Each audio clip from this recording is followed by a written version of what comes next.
لو بتعملي الكيكة وما بتطلعش معاكي هشة زي الجاتوه بالظبط زي ما انت شايفة قدامك كده، فانت بتعمليها دايما بالطريقة الغلط. وعشان تعمليها بالطريقة الصح فكل اللي انا محتاجه منك انك تتابعي الفيديو ده للاخر. بس قبل ما نبدأ في طريقة النهاردة كنت عايز اوريكم هي ازاي اسفنجية بالمعنى الحرفي. تعالوا كده اوريكم طعمها بيقول ايه. خشي لي بقى كده.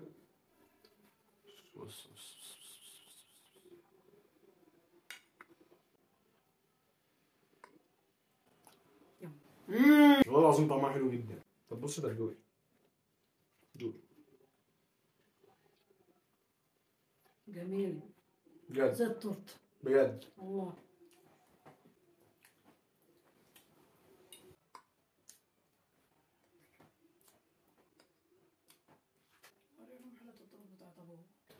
رائعة.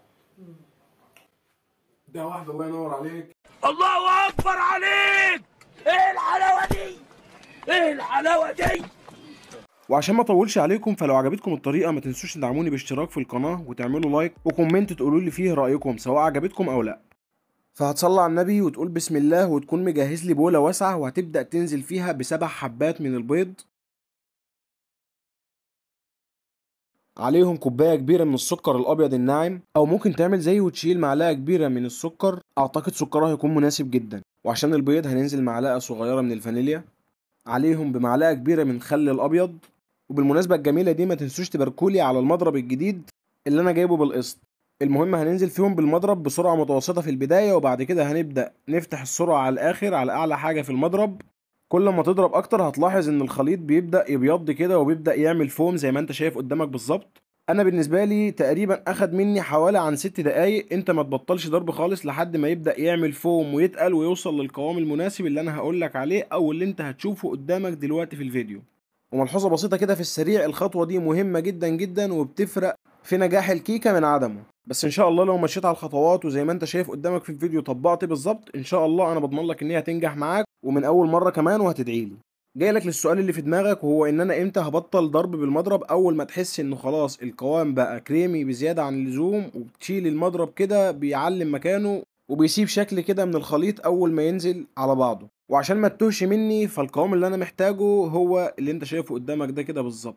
بعد كده هتكون مجهز ربع كوبايه من الزيت وهتبدا تنزل بيها بمعلقه معلقه تقريبا او شويه شويه مع الضرب المستمر، ما توقفش ضرب خالص، والخطوه دي برضو مهمه. تنزل بشويه من الزيت مع الضرب المستمر لحد ما يبداوا يختفوا، وتبدا تنزل بشويه اللي بعدهم لحد ما يختفوا، وهكذا. ولحد ما تخلص الكميه كلها من الزيت او الربع كوبايه الزيت هتبدا توقف ضرب. وهو ده القوام اللي احنا محتاجينه، لا هو تقيل اوفر ولا هو خفيف قوي. احنا محتاجين القوام اللي انتوا شايفينه ده بالظبط. بالمناسبة احنا كده مش هنشتغل بالمضرب تاني، هنبدأ نجهز المكونات الجافة واللي هي هتكون عبارة عن كوباية ونص من دقيق الحلويات، ربع كوباية نشا، معلقة صغيرة مليانة بيكنج باودر. ومن أهم نجاح الكيكة إنك تنخلي الدقيق مش أقل من 3 4 مرات. هتنخلي المكونات الجافة مع بعضهم كويس جدا جدا قبل ما تحطيهم على المكونات السائلة. بعد كده هتنزلي بالمكونات الجافة على المكونات السايلة وبأي سباتولا عندك بنفس الطريقة دي كده من فوق لتحت، والتقليب يكون في جهة واحدة. احنا مش هنقلب كتير فيه، كل اللي احنا محتاجينه ان المكونات كلها تمتزج مع بعضها كويس جدا جدا ونوصل لنفس القوام اللي قدامكم ده بالظبط. بعد كده هنكون مجهزين القالب بتاعنا، ولو مش موجود قالب مش مهم، اي صينية عندك او اي حاجة، وهنبدأ ندهنها بالسمنة او بالزبدة.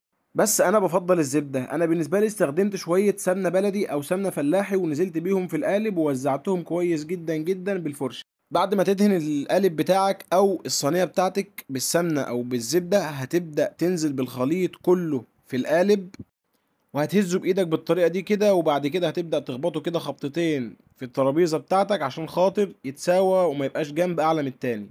طريقه التسويه على درجه حراره 180 هتسيبها من 35 ل 40 دقيقه. بعدها هتفتح الفرن على طول، هتلاقي قدامك العظمه اللي انت شايفها دي. هتسيبها لحد ما تبرد تماما وهتبدا تسلكها باي سكينه او باي معلقه بالطريقه دي كده بالظبط عشان خاطر تقلب معاك وتبقى مظبوطه. نيجي بقى للسؤال، انا ليه قلت ان احنا ندهن بالزبده احسن من السمنه؟ عشان خاطر السمنه خلت وش الكيكه لزقت وما كانتش شكلها احسن حاجه. بس بجد بجد ومش كلام، طعمها كان تحفه التحفه. وعشان خاطر انا من عشاق صوص الكراميل على الكيكه، مش عارف هل في حد ممكن يكون زيي هنا او لا، بس حتى لو محدش زيي او لو ما جربتوش قبل كده تقدروا تجربوا صوص الكراميل على الكيكه وتقولوا لي رايكم هيكون عامل ازاي. انا متاكد ان هو هيعجبكم جدا جدا. بالمناسبه الكيكه دي تقدروا ان انتوا تستخدموها للجاتوه او للتورته، لمجرد ما تقسمها نصين وتحط في النص كريمه وتحط عليها من فوق شوكولاته وفواكه. انا متاكد ان هي هتكون زي التورته بل واحسن. بالنسبه للكيكه فدي من احسن الكيكات اللي انا عملتها في حياتي، والطريقه دي انا اعتمدتها خلاص من فتره.